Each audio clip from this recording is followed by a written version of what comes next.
ह्याने 10 ते 15 स्त्रियांना मारलेलं. त्यांच्या बॉडी पार्टपासून ह्याने चेअर्स, स्कल असतं त्याच्यापासून कप्स, जी स्किन आहे त्याच्यापासून सूट, स्त्रियांची जी निप्पल्स असतात त्याच्यापासून बेल्ट बनवलेले. अजून वियर्ड पार्ट काय माहितीये, जे माणसाचा हा हाताचा जो पार्ट आहे त्याची पूर्ण स्किन काढायचा लोकांची आणि त्याने ग्लोव्ज बनवलेला की त्याचे फिंगरप्रिंट येऊ नये म्हणून. सायको होता. या कथा मनोरंजनासाठी आहे. काही लोकांचे अनुभव व काही पूर्णपणे काल्पनिक असू शकतात. त्यामुळे कृपया यांना मनोरंजन म्हणून घ्या. या कथा आपल्या संस्कृतीचा एक भाग आहे. अगदी लहानपणी आजी आजोबांनी सांगितलेल्या गुड गोष्टींसारख्या. आमचा हेतू कोणत्याही प्रकारची अंधश्रद्धा किंवा भीती निर्माण करणे नाही. प्रत्येकाचं वेगवेगळे गोल होते, पैशासाठी किंवा लोकांना मारण्यासाठी किंवा चाइल्डहुड ट्रॉमा आहे. म्हणजे त्यांना पैसा पाहिजे होता किंवा बदला रिवेंज असं काहीतरी होतं. बट एक केस आहे अमेरिकेतली, इज वन ऑफ द, मी रिसर्च करता मला कळलं, is one of the creepiest murder and serial killer अमेरिकेतला. त्याचं नाव आहे एडवर्ड गीन. इव्हन एक मूवी आहे हॉलिवूडची भरपूर फेमस, अमेरिकन सायको, जी मीम आपण बघतो, सिग्मा मेलची मीम, तो चालत असतो. त्याच्यामध्ये एक सीन आहे, तो त्या सीनमध्ये बोलतो, एडवर्ड गीनची एक फिलॉसॉफी आहे. एडवर्ड गीनला कोणतीही रस्त्यावरनं सुंदर मुलगी चालताना दिसते तर त्याच्या डोक्यात फक्त 2च गोष्टी येतात. या मुलीला मी कसं अप्रोच करू, हिला मी कसं डेटवरती घेऊन जाऊ किंवा कसं हिच्याशी लग्न करू. दुसरा थॉट त्याच्यामध्ये असा आहे की या मुलीचं मी जर डोकं कापून माझ्या घरात सजवलं तर कसं वाटेल. Do you know what Ed Gein said about women? Ed Gein, maitre d' a canal bar? No. Serial killer, Wisconsin in the 50s. And what did Ed say? He said, when I see a pretty girl walking down the street, I think two things. One part of me wants to take her out and talk to her, be real nice and sweet and treat her right. And what the other part of him think? What her head would look like on a stick. Shit. तर आताची जी केस आपण बोलणार आहे ही Edward गीनची केस आहे. Edward गीन हा जो serial killer आहे 1906ला बॉर्न झाला. विस्कॉन्सन नावाची एक अमेरिकेमध्ये सिटी आहे, युएसची स्टोरी आहे. ह्याचे नॉर्मल मिडल क्लास फॅमिलीज होते. ह्याचे वडील अतिशय दारुडे आणि बेवडे होते. त्यांची कशी फिक्स जॉब नव्हती, वेगवेगळे कामं करायचे, कार्पेंटर, लाइटिंग, बिटिंग, जे पण हातात जे काही हातात काम, म्हणजे जे डेली वेज लेबरचं जे काम असायचं ते करायचे. आणि मुलांकडे फारसं त्यांचं लक्ष नव्हतं. ते हा एडवर्ड आणि त्याचा एक भाऊ होता हेनरी, ही दोघांची जी मोस्टली टेक केअर त्यांची आईच करायची. काळांतराने ह्याच्या वडिलांना भरपूर गोष्टींमध्ये ते गॅम्बलिंग पण करायचे त्याचे वडील, तर त्याच्यात त्यांना लॉस झाला. तर त्यांनी त्यांचं जो विस्कन्सनचं जे दुकान होतं, शॉप होतं त्यांचं, ते विकला नाही. आणि प्लेन फील्ड नावाची एक जागा आहे US मध्ये, तिकडे ती लोक शिफ्ट झाले. तिकडे त्या लोकांनी 155 एकरची जमीन घेतली गावामध्ये. 155 एकर? हां, भरपूर मोठी जागा होती. आणि तिकडे त्यांचा सेंटरला जे त्याची पडीक जागा होती, भरपूर स्वस्तात, त्या जागेची काही व्हॅल्यू नव्हती. आणि ते शहरापासून पण भरपूर लांब होते. आणि ह्याची आई पण जरा विचित्र होती. ही त्यांच्या मुलांना जास्त लोकांमध्ये मिसळायला नाही द्यायची. शाळेत जर गेला तर तुम्ही फक्त अभ्यास करा आणि घरी या, मुलींशी जास्त बोलू नका. तर थोडीशी विचित्र आईची त्याच्या मेंटॅलिटी होती. आणि त्याचे वडील पण तेच करायचे, नुसते ते जरा दारू आणि त्याच्यात सगळे घुसलेले आणि नॉर्मल कामच करायचे ते. तर त्याची आई त्यांच्या वडिलांना जरा हेट करायची की ह्याचा काय उपयोग नाही, तुम्हालाच माझं सगळं करायचं आहे, असं तसं. आणि त्याचे आईची जी विचार होते ते थोडेसे जरा बोलू शकतो जरा ओल्ड विचार होते. तिच्या मते सगळ्या ज्या बायका आहेत त्या प्रॉस्टिट्यूट आहेत, असं तसं. ही लहानपणापासून त्या लोकांना काहीतरी विचित्र शिकवायची. आणि समज ही लोकं जर कोणत्या शेजाऱ्याशी किंवा शाळेतल्या मुलाशी बोलले ना तर ही त्यांना लहानपणी लय मारायची. तर ही लोकं घाबरून कोणाशी बोलायचे नाही, हेनरी आणि एडवर्ड. तर लहानपण त्याचं असं वाढत गेलं. काळांतराने 1940-1945 साली ह्याचे वडील हार्ट अटॅकने मेले. आता काळांतराने ही दोघं पण मोठी झाली. तर आई त्यांना म्हणाले, आता वडील तुमचे मेले आहेत, तुमचं आता एज्युकेशन संपवा आणि तुम्ही पण कामाला लागा. तर याचा भाऊ जो होता तो पण ह्याच्या वडिलांसारखं सेम जे छोटे मोठे कामं असायची ते करायला लागला. आणि एडवर्ड काय करायचा, जे लहान मुलांना सांभाळतात ना ते काम करायचा, बेबी सिटिंग करायचा. आणि हा कसा सिम्पल दिसायला होता, एवढा भोळा होता. म्हणून त्याचे गावची लोक आहेत ना त्याच्यावरती ट्रस्ट करायचे आणि हा फीजही कमी घ्यायचा. तर याला तो जॉब करायचा हा. तर काळांतराने असंच ही लोक आपले आईला घरासाठी, घर खर्चासाठी पैसे द्यायला लागले. तर हेनरी जो होता, हेनरीला आता बाहेरचं जग कळलेलं होतं की ही जी माझी आई मला शिकवत होती हे सगळं चुकीचं आहे. बाहेरचा जो जमाना आहे तो पूर्ण वेगळा आहे. आपण लोकांशी बोलू शकतो, आपण मित्र बनवू शकतो. तर हे करता करता त्याला एका स्त्रीवरती प्रेम झालं. ती डिवोर्सी बाई होती, तिची 2 मुलं होती. तर तो काळांतराने आई आणि एडवर्डला सोडून तिच्याच घरी जास्त राहायचा. तर हे एडवर्ड आणि त्याच्या आईला पटलं नाही की तू हे सगळं कशाला करतोय, असं तसं. तर एके दिवशी एडवर्ड जो होता, जसं तुला मी बोललो त्यांची 155 एकरची जी जागा होती, ऑब्वियसली जर समर असेल तर तिकडे भरपूर सुकं गवत असणार. तर एडवर्ड ते सुकं गवत कापून सगळं जाळत होता. तर त्याने ते एवढे सगळं गवत जेव्हा जाळत होता ती आग भरपूर पसरली. वेणवा पेटला जो बोलतात ना, वनवा पेटला. वणवा पेटला. तर ती भरपूर आग पसरली. आता ती पसरली त्याच्यात आता कशी सांभाळणार, तर त्याने फायर फायटरला कॉल केला ही विझवण्यासाठी.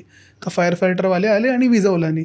आणि त्याच्या दुसऱ्या दिवशीपासून ह्याचा जो भाऊ होता तो पण गायब झाला, तो भेटेना. तर एडवर्ड आणि त्याची जी आई होती त्या लोकांनी पोलिसांकडे कंप्लेंट केली की अरे हेनरी आम्हाला भेटत नाही, प्लीज तुम्ही त्याला शोधाल का. तर पोलीस बोलले ओके. तर पोलिसांनी जेव्हा रिसर्च केली त्यांच्या ज्या जागेमध्ये 155 एकरच्या, तर त्यांना त्याचा जो भाऊ होता हेनरी तो उलटा पडलेला भेटला तिकडे. आणि त्याला तो जळला नव्हता, पण त्याच्या अंगावरती त्याच्या डोक्यावरती कोणीतरी मारल्याचे निशाण होते. आता पोलिसांना शक आलेला एडवर्ड आणि त्याच्या आईवरती, बट हा जो काळ होता जरा जुना काळ होता 1930चा. आता कसं आहे, जर फॅमिली जर केस करत नाही तर पोलीस पण तो केस सिरियसली घेणार नाही. तर त्या लोकांनी तो केस ड्रॉप केला आणि हेनरीचं त्या लोकांनी जी काय बोलतात ना क्रियाक्रम केला आणि त्याचा भाऊ तो ऑफ झाला. आता काळांतराने फक्त 1950-1960च्या दरम्यान हा आणि ह्याची आईच फक्त राहायचे. आणि ऑब्विसली त्याची आई पण आता म्हातारी होत चाललेली. तर त्याच्या आईला एकदा पॅरालिसिसचा अटॅक आला आणि ती जरा काय बोलतात ना आजारी पडायला लागली. तर हा तिच्या आईबरोबर जास्त टाईम स्पेंड करायला लागला. आणि हा त्याचा जो छोटा मोठा जॉब होता ना प्लंबिंगचा, इलेक्ट्रिशियनचा, जे गावचं छोटा मोठं काम करतात ते करायचा. 1960 साली ही लोक तर शॉपिंग करायला जायचेच. तर एके दिवशी ह्याची आई आणि हा शॉपिंग करायला गेलेले. ती जी जागा होती ती एवढी गावच होतं पण तिकडे भरपूर शॉप्स नव्हते, कमी दुकानं बाजार होती, बाजार होता एक तिकडचा. तर त्या बाजारामध्ये ना एक स्मिथ नावाचा माणूस होता जो कुत्र्याला मारत होता. ओके. आणि ते बघून हे आपल्या ह्याच्या आईला आणि ह्याला वाईट वाटलं. तुला काय वाटतं का वाईट वाटलं असेल त्यांना? ऑब्व्हियसली जेव्हा कोणत्या प्राण्याला मारतात, मुक्या जनावराला वाईट वाटलं असेल. नाही, त्यामुळे ना वाईट नाही वाटलं. जेव्हा तो स्मिथ त्या कुत्र्याला मारत होता तिकडे एक बाई होती, ती त्या स्मिथला बोलत होती नको मारूस, हा मुका प्राणी आहे. थांबवत होती. ती बाई थांबवत होती म्हणून या दोघांना वाईट वाटलेलं. तर ही अशी त्यांची आई असं होतं की ह्याला मारून का नाही टाकत, मारूनच का नाही टाकत. आणि त्याच्या आईची मेंटॅलिटी अशी होती की ही जी स्त्री आहे ती स्मिथला कशी बोलू शकते, कारण ती त्याची बायको नाही आहे, कारण बहीण नाही किंवा हे नाही. तर तिचे जरा विचार वेगळे होते. जर ही जी स्त्री याची बायको असेल, बहीण असेल किंवा आई असेल तरच ही याला बोलू शकते, नाही तर नाही. म्हणून ती तिच्या मुलांना पण बोलायची की तुम्ही बोलत नका. ओके, एकदम विचित्र मागासलेले विचार होते त्यांचे खूप जास्त. ओके. तर आणि त्या लोकांना काहीच नाही फरक पडायचा, तो कुत्रा आपल्यात राहायचे. काळांतराने ह्याची आई पण ऑफ झाली बिकॉज ती म्हातारी झालेली. आणि हा भरपूर डिप्रेशनमध्ये गेला, कारण हा फक्त त्याच्या आईशीच क्लोज होता, हा बाकीशी गावातल्या लोकांशी कोणाशी बोलायचा नाही. आणि जशी याची आई ऑफ झाली ना, ह्यांचा जो घर होतं ते मोठं घर होतं, तर ह्याने आईचा रूम आणि बाकी सगळे रूमांना टाळा लावून टाकला की आता मी इकडे राहणार नाही. आणि तो त्याचा जो घर होता, रूम पार्ट होता, तिकडेच राहायचा लिव्हिंग रूममध्ये. थोडासा काळांतराने टाईम गेला. 1972-1973 साली हा परत शॉपिंग, डेली हा शॉपिंगला जायचा, बाजारात जायचा. 73ची गोष्ट आहे. तुला माहिती आहे US मध्ये शिकारीचा भरपूर लोकांना शौक आहे आणि तिकडे बंदुकी पण इझिली भेटतात, ॲम्युनिशन इझिली भेटतात, लीगल आहे. एकदम जंगलचा भाग होता, तिकडे गाव होता, तिकडे जास्त काही दुकानं बिकानं नव्हती, पण 1-2च दुकानं होती हार्डवेअर आणि शॉप बीपची. तर त्या हार्डवेअरच्या शॉपमध्ये ना बर्निस वॉर्डन नावाची एक बाई होती, जी बंदूक आणि ते सर्व विकायची डिअर हंटिंगसाठी. ओके. एके दिवशी ती गायब झाली. तर तिचा जो मुलगा होता तो पोलीस ऑफिसर होता मोठा. तो ज्या दिवशी संध्याकाळी घरी आला, बघतो तर काय आई घरी नाही आली आहे. मग चेक करण्यासाठी ह्या दुकानावरती गेला, बाबा आई कदाचित दुकानावरती असेल. बघतो तर काय त्याच्या जो रिसेप्शनचा जो एरिया होता तिकडे भरपूर रक्त सांडलं होतं आणि रिसेप्शनच्या बुकच्या खाली सर्वात लास्टचं नाव होतं एडवर्ड गिनचं. त्याला आला संशय, बाबा एडवर्ड गिन कशाला आलेला सर्वात लास्टला आणि रक्त कुठून आलं. तर आता डायरेक्टर एडवर्ड गिनला तो हे नाही करू शकत, पकडू नाही शकत. तर त्याने एक वॉरंट काढलं एडवर्ड गिनला पकडण्यासाठी आणि त्याच्या घरी गेला. एडवर्ड गिनला या लोकांनी पकडून पोलीस स्टेशनमध्ये अरेस्ट केला आणि पोलीस स्टेशनमध्ये आणला नाही. आणि त्या लोकांनी त्यांची जी काय असतं ना विचारपूस चालू केली, बाबा तू का मारलंस, कशाला मारलंस हे ते. आणि त्या लोकांनी त्याचं जो घर होतं, त्याची जी जागा होती 155 एकरची, ती पण भरपूर मोठी होती. तर त्याला संशय आला की कदाचित त्याने मारून माझ्या आईला कुठे गाडलं बिडलं तर नाही आहे ना. तर त्याच्यासाठी त्यांची वॉरंट काढलेलं घरची तपासणी करण्यासाठी. तर पोलिसांनी त्याचं घराचा दरवाजा उघडला, घरात एंट्री केली तर बघताच क्षणी काय एका स्त्रीला त्या लोकांनी उलटं लटकवलं आहे, जी नग्न आहे अक्षरशः, आणि तिची स्किन पूर्ण उतरवून ठेवली आहे. जसं मटन शॉपमध्ये बकऱ्यांना ते लोक उलटं लटकवतात तसं होतं तिची स्किन. आणि ते बघताच क्षणी पोलीस एवढे घाबरले, अर्ध्यापेक्षा जास्त पोलीस बाहेर आले घाबरून, उलटी करायला लागले आणि एवढा घाणेरडा वास मारत होता तिकडे. मग पोलिसांनी अशी भरपूर रिसर्च याच्या घराची तपासणी केली. तपासणी केली तेव्हा त्या लोकांना कळलं तर ह्याने कमीत कमी 10 ते 15 स्त्रियांना मारलेलं. त्यांच्या बॉडी पार्टपासनं ह्याने चेअर्स, स्त्रियांच्या काय बोलतात ना स्कल असतं त्याच्यापासनं कप्स, स्त्रियांचे जे निप्पल्स असतात त्याच्यापासनं बेल्ट बनवलेले, वेगवेगळ्या प्रकारचे त्या लोकांनी गोष्टी बनवल्या त्याने. आणि हा जो व्यक्ती होता ना ह्याला आहे ना त्याचा गोल होता की हे जे स्त्री आहेत ह्यांची बॉडी कट करून माझ्या आईला बनवायचं, हा त्याचा गोल होता. तर त्याने स्त्रियांची जी स्किन आहे त्याच्यापासनं सूट, बायकांच्या मांडींपासनं लेगिंग्स हे सगळं बनवलेलं. का कारण त्याला आई हां, खूप जवळची होती आई म्हणून. खूप जवळची होती आणि ते जे पॅन्टी आणि जे सूट्स बनवलेलं ना त्याने तो घालायचा रात्रीचा आणि तो असं वाटायचा की ही माझी आई आहे. तर हा असा त्याला फील करायचा. सायको होता full. सायको होता. आता मग तुला प्रश्न असेल ह्याने एवढ्या बायकांना मारलं कसं, तर ह्याने फक्त 3च मर्डर केलेला. पण हे जे बाकीचे जे बायका होत्या ह्याचा जो एरिया होता प्लेन फील्डचा, जसं मी तुला बोललो हा जो गाव एरिया होता, तर इकडे ना भरपूर ग्रेव्हयार्ड्स होते, म्हणजे स्मशानभूमी होत्या. तर जेव्हा जेव्हा लोक आहेत ना स्त्रियांना किंवा जी यंग म्हणजे जरा ओल्ड बाई आहे 50 ते 60 वर्षाची बाई आहे, त्या लोकांना जेव्हा हे लोक गाडायचे ना तर हा बघायचा आणि जसं त्या लोकांना गाडून गेले ना त्यांच्या बॉड्या काढायचा, परत ती जागा भरायचा, काय बोलतो ना खड्डा खोदून तिची बॉडी काढून परत खड्डा भरायचा आणि ती बॉडी घरी घेऊन यायचा. जेव्हा हे त्याने पोलिसांना सांगितलं ना पोलिसांनी विश्वासच नाही ठेवला, कारण एक व्यक्ती 10 फूटचा खड्डा खोदतोय, एका स्त्रीला बाहेर काढतोय, परत खड्डा भरतोय रात्रभर आणि तिची बॉडी घेऊन घरी घेऊन येतोय. तर it's like a challenging job for एक हां, पर्सन. पण तिथे हे करणं शक्य पण असेल मला वाटतं, कारण बरीच मोठी जागा होती नाही, आणि कमी लोक होते. बरीच मोठी जागा होती, एक कमी लोक होती आणि त्याने हे करून पण दाखवलं. जेव्हा पोलिसांनी त्याला बोलले करून दाखव कसं केलं, त्याने विदिन 2 ते 3 तासांमध्ये खड्डा खोदून एक बॉडी बाहेर काढून परत खड्डा भरून घेऊन आला. तर तो त्याच्यात काइंड ऑफ एक्सपर्ट झालेला त्या गोष्टीमध्ये. तर असं याने नाही म्हणता एक 15 ते 20 स्त्रियांचे हे सगळं काम केलेले. म्हणजे आपलं जे बमचा भाग असतो त्याच्यापासून चेअर बनवलेल्या, स्त्रियांची जी स्किन असते त्याच्यापासून मास्क बनवलेले. आणि अजून वियर्ड पार्ट काय माहिती आहे, जे माणसाचा हा हाताचा जो पार्ट आहे पाम त्याची पूर्ण स्किन काढायचा लोकांची आणि त्याने ग्लव्ज बनवलेला की त्याचे फिंगरप्रिंट येऊ नये म्हणून. तर असा एक विचित्र माणूस होता.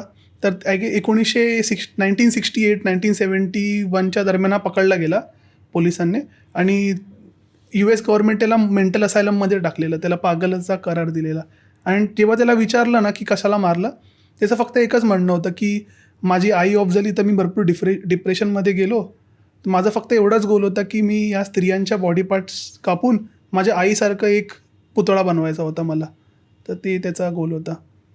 आणि भरपूर त्याने विचित्र गोष्टी केलेल्या त्या रूममध्ये. बापरे भाई. की माणूस कुठच्या लेवलला जाऊ शकतो ते आपण भरपूर भूतांच्या स्टोऱ्या केल्या आहे, सिरियल किलर केले आहेत, बट ॲज अ जिवंत व्यक्ती काय कितच्या ह्याचा जाऊन विचार करू शकतो, हां काही सांगता येत नाही, कोणाचीच गॅरंटी नाही. आता हे कसं आहे, हे जे पकडले गेले ते, आता तू एडवर्ड गिनचं जरी बघशील, तो पकडला गेला एका दुसऱ्या चुकीमुळे. जर ती बाई मेलीच, ती आता जर रिपोर्ट बघशील तिचा, जर ती वॉर्डन जी मेली होती ती स्वतःच्या चुकीमुळे मेली होती, गनने उडाली होती. ती गन साफ करत होती आणि गन साफ करता करता ती ट्रिगर दाबला गेला आणि तिला गोळी लागली. आणि हा तिकडेच त्या क्षणी प्रेझेंट होता. त्याला वाटलं की माझ्यावरती नाव येईल, तर हा बॉडी घेऊन घरी गेला. त्या कारणामुळे पकडला गेला, एका चुकीमुळे. नाहीतर पकडलाच नसता नाही तर पकडलाच नसता गेला. मला वाटतं त्याची एवढी मोठी जागा होती, मग तिकडे कोणाला वास वगैरे कोण भटकायचंही नाही तिथे. 155 एकरमध्ये भरपूर झाली रे, वास कसा येणार ते. कदाचित आता लवकरच नेटफ्लिक्सवरती एक जेफ्री डॅमरची सिरीज आहे, मॉन्स्टर नावाची सिरीज येणार आहे ह्याची, एडवर्ड गिनची लवकरच. तर त्याच्यात ती लोक अजून डिटेलमध्ये सांगतील की कसं त्याने केलेला. आणि he is the one of the creepiest serial killer of all time. त्यांनी बघायला गेलं फक्त 3 मर्डर्स केलेले, पण हे जे त्यांनी विचित्र गोष्टी केल्या ना, पागल होता मला वाटतं. त्याला तर टायटल पण दिलेलं, बुचर ऑफ प्लेनफील्ड नावाचा, म्हणजे प्लेनफील्डचा कसाई. कारण तो लिटरली बायकांना आणायच्या, त्यांची स्किन उतरवायचा आणि बाकीचे बॉडी पार्ट असे कापून टाकून द्यायचा.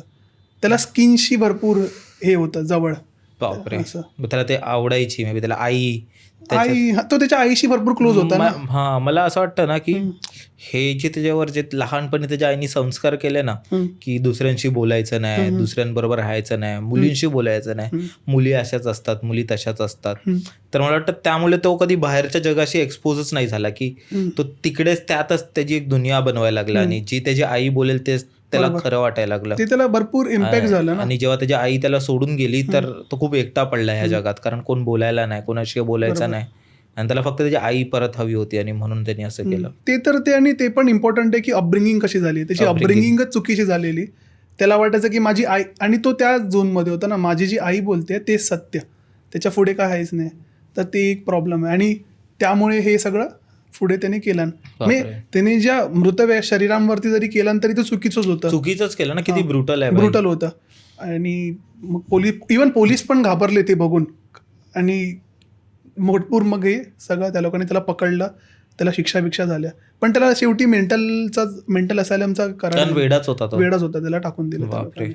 आणि हे जे पकडले गेले आहेत त्यांनी असे मे बी सिरियल किलर असतील जे पकडले गेले नाही आहेत, जे आपल्या बरोबर आपण राजा कोलंदरचा वगैरे बघत होतो ना बाई, तो पकडलाच नसता गेला, माहिती कसा पडला माहितीच असता? नव्हतं. त्याची चूक काय झाली बोलू तिथे, जेव्हा त्यांनी त्या ह्याचा कॉल उचलला ना, त्या धीरेंद्र कुमार जो न्यूज रिपोर्टर होता, त्याच्यामुळे नाहीतर पकडलाच. तसे खूप लोक असतील इव्हन जे फिरत असतील भाई, आणि जे आपल्याच कुठे मध्ये असतील. एक चुकी आणि ती लोक पकडले गेले. म्हणजे मी मागे अजून एक केस पण वाचत होतो सध्याच्यात, यंगेस्ट सिरियल किलर ऑफ इंडियाचा होता, मला वाटतं 5-6 वर्षाचा मुलगा होता तो, आणि त्यांनी लहानपणीच 3 ते 4 खून केले होते, आणि तो हसत होता खून करून. म्हणजे त्यांनी आपल्या बहिणीचं खून केलेलं, गळा दाबून वगैरे मारलेलं, कझनचं खून केलं जी पण लहान होती, आणि स्टार्टिंगला तर त्या लोकांनी जाऊन दिलं, पण हा इव्हेंच्युअली अजून लोकांना मारायचा, आणि त्याला त्यातून मजा यायची त्या लहान मुलाला, की मी हे कम्प्लीट केलं, मी हा टास्क हे केला. आणि मग इव्हेंच्युअली त्याला त्यावेळी पोलिसांनी ते असतं ना बाल सुधारण गृहामध्ये वगैरे टाकलं, पण आता तो कुठे आहे काय आहे माहिती नाही, मी तो आपल्यामध्येच कुठे असू शकतो. आणि कारण तो लहान होता, सुटला पण असेल कदाचित. सुटलाय तो 18 वर्ष झाला तर सुटला तो, त्यापासून तो फिरतोय.